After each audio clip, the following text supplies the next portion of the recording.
Hello friends, welcome to my YouTube channel Rathore review.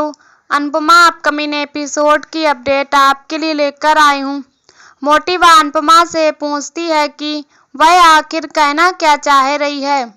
तभी राही अनुपमा से कहती है कि आप ऐसा वैसा कुछ मत कीजिए जिससे मेरे परिवार का पर कोई आँच आए। प्रेम राही से कहता है कि पहले अनुपमा की बात तो सुन लो।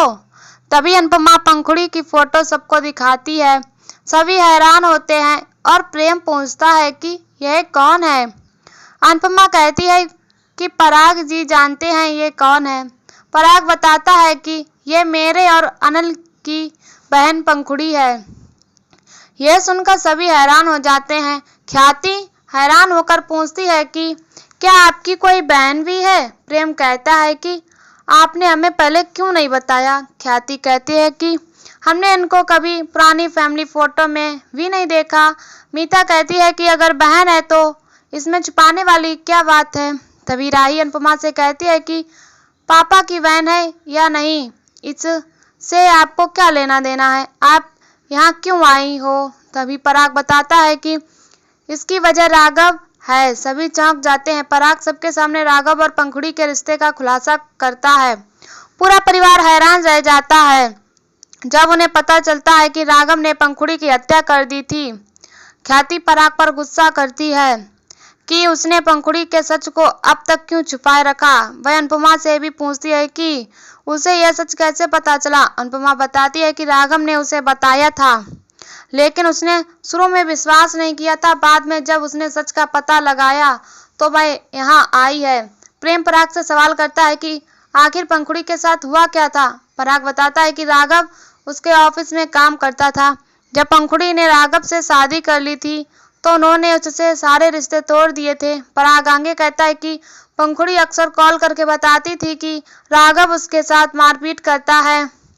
फिर कुछ दिनों बाद पंखुड़ी ने आत्महत्या कर ली और अपने सुसाइड नोट में राघव का नाम लिखा था।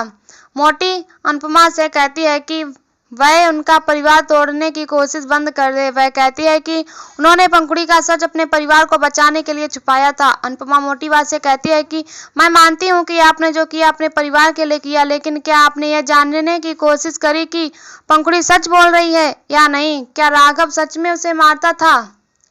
तभी पराग गुस्से में कहता है कि मैं अपनी बहन पर भरोसा करता या उस राघव पर। मोटिवा गुस्से में कहती है कि हमारी बेटी मर चुकी है, फिर आप गड़े मुर्दे क्यों उखाड़ रही हैं।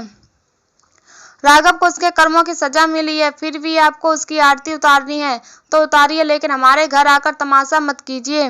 तभी अनुपमा सभी को फोन में पंखुड़ी की फोटो दिखाती है और कहती है कि पंखुड़ी जिंदा है। यह सुनकर सभी चौंक जाते हैं। प्रेम और पराग पंखुड़ी की फोटो को देखते हैं। अनुपमा कहती है कि पंखुड़ी कुशल मंगल अपने पार्टनर के साथ सालों से अमेरिका में रह रही है। ये फोटो मेरे दोस्त यशदीप ने नए रेस्टोरेंट की ओपनिंग की फोटो है और यहाँ आने से पहले मैंने यशदीप को फोन करके ये कंफर्म भी किया है कि ये पंखुड़ी ही है। अनुपमा कहती है कि आप लोगों ने खून के झूठे इल्जाम में राघव को जेल करवा दी। 20 साल तक राघव ऐसे जुर्म में सलाखों के पीछे रहा जो उसने कभी किया ही नहीं। अनुपमा कोठारी परिवार पर नाराजगी जताते हुए कहती है कि आप कैसे लोग हैं जिन्होंने राघव से बदला लेने के लिए ऐसा घिनौना खेल खेला। आपने एक बेगुनाह की जिंदगी बर्बाद करके रख दी। पराग और मोटिवा झूठा हैरान होने का नाटक करते हैं। अनुपमा उनसे सवाल करती है कि क्या वे सचमुच नहीं जानते थे कि पंखुड़ी जिंदा है। पराग उल्टा अनुपमा से पूछता है कि वह राघव की बातों पर कैसे यकीन कर सकती है। प्रेम गुस्से में पूछता है कि सब ने इतना बड़ा राज उनसे क्यों छुपाया और ऐसे कितने राज हैं जो उनसे छुपे हुए हैं। अनुपमा कहती है कि कोठारी परिवार ने मिलकर राघव को फंसाया है। पराग राघव को फिर से अपराधी कहता है, लेकिन अनुपमा जोर देकर कहती है कि अगर पंखुड़ी जिंदा है तो राघव अपराधी नहीं हो सकता।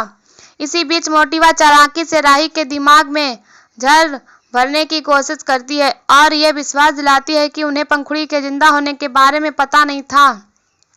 राही अनुपमा से गुजारिश करती है कि वह राघव का समर्थन करना बंद कर दे, जबकि वह जानती है कि राघव ने उस पर ही हमला किया था। अनुपमा राही को समझाने की कोशिश करती है। वह राय को याद दिलाती है कि कैसे उसे खुद भी डिम्पल की मौत के मामले में गलत तरीके से दोषी ठहराया गया था और वह गायब हो गई थी। वह राय से अनुरोध करती है कि वह राघव की तकलीफ को समझे क्योंकि वह बिना गलती के 20 साल जेल में रहा है। अनुपमा कोठारी परिवार को बताती है कि राघव ने केस दोबारा खुलवा दिया है। वह राही से कहती है कि राघव ने तुम्हारे साथ जो किया वह बिल्कुल गलत था, लेकिन यहाँ बात पंखुड़ी की हो रही है। मुझे तो यह समझ नहीं आ रहा है कि सिर्फ एक सुसाइड नोट के आधार पर किसी को उम्र कैद की सजा कैसे हो सकती है, और वह भी तब जब लाश भी नहीं मिली हो। इसका मतलब तो सिर्फ यही है कि पैसे और पावर का गलत इस्तेमाल किया गया है। दूसरी तरफ अंश चिंता करता है कि राही अनुपमा के फैसले पर कैसे रिएक्ट करेगी। साहे परिवार में बाबूजी अनुपमा और राघव का समर्थन करते हैं, जबकि तोसू, पाकी और माही हमेशा की तरह अनुपमा को ही सारी मुश्किलों की जड़ मानते हैं। बाबूजी कहते हैं कि जब अनुपमा साहे परिवार के लिए लड़ती है तो सब ठीक है, लेकिन जब वह दूसरों की मदद करती है तो उसे गलत ठहरा दिया जाता है। लीना ताना मारती है कि बाबूजी की नज़रों में तो अनुपमा कभी गलत हो ही नहीं सकती। अंश कोठारी परिवार के हालात को लेकर परेशान रहता है। दूसरी तरफ मोटिवा नाटक करती हैं और कहती हैं कि वह पंखुड़ी से मिलना चाहती हैं और वह घबरा जाती है। अनिल और पराग मोटिवा को संभालते हैं। राही गुस्से में अनुपमा से कहती है कि क्या आप देख रही हैं, आपकी वजह से यहाँ क्या हो रहा है। मुझे समझ नहीं आ रहा है कि आप चाहती क्या हो। अगर आप चाहती हो तो यह खबर आप शांति से आकर भी बता सकती थी कि आपकी बेटी पंखुड़ी जिंदा है, लेकिन आपको तो राघव अपनी बेटी से भी ज्यादा प्यारा हो गया है। अनुपमा राही को समझाने की कोशिश करती है, लेकिन राही उसे टोक देती है और गुस्से में कहती है कि मैं आपकी क्या बात सुनूं। आपको उस राघव पर भरोसा होगा, लेकिन मुझे अपने परिवार पर भरोसा है। आप उसकी वकालत करने के चक्कर में मेरे परिवार को हर्ट मत कीजिए। जब खुशियां आने लगती हैं तभी पता नहीं क्या हो जाता है और एक पल में सब खत्म हो जाता है। मुझे इस बात की तकलीफ है कि हर तकलीफ की शुरुआत आपसे होती है। ऐसा क्यों है? आप खुशी को खुशी क्यों नहीं रहने देती? आज पहली बार हम सब एक साथ थे और बहुत खुश थे, लेकिन आपने हमारी खुशियों को नजर लगा दी। आप मेरे परिवार से सबूत मांगने आई हैं, लेकिन क्या आपने उस राघव से सबूत मांगे? क्या उसके पास कोई सबूत है कि पंखुड़ी के जिंदा होने की बात ये लोग पहले से जानते थे? ये सब मिले हुए हैं। क्या इस बात का आपके पास कोई सबूत है? आप बिना पूरा सच जाने, बिना कोई सबूत के यहाँ सवाल जवाब करने आ गई। राही हाथ जोड़कर कहती है कि मुझे यह बात कहते हुए बहुत बुरा लग रहा है, लेकिन प्लीज आप मेरे परिवार से दूर रहिए। अनुपमा हैरान हो जाती है। राही की बातों से उसका दिल टूट जाता है और वह दुखी होकर वहां से चली जाती है। दूसरी तरफ परी किंजल से कहती है कि उसका कोर्स जल्द शुरू होने वाला है। किंजल खुश हो जाती है कि परी स्टेशनरी और बाकी सामान खरीदने के लिए उससे पैसे मांगती है। किंजल सोचती है कि वह पैसे का इंतजाम कर लेगी, लेकिन वह चौंक जाती है जब उसे पता चलता है कि परी को 1 लाख चाहिए। इधर कोठारी परिवार में मोटिवा सबके सामने सवाल उठाती है कि क्या सब लोग सोचते हैं कि उन्होंने राघव को फंसाया।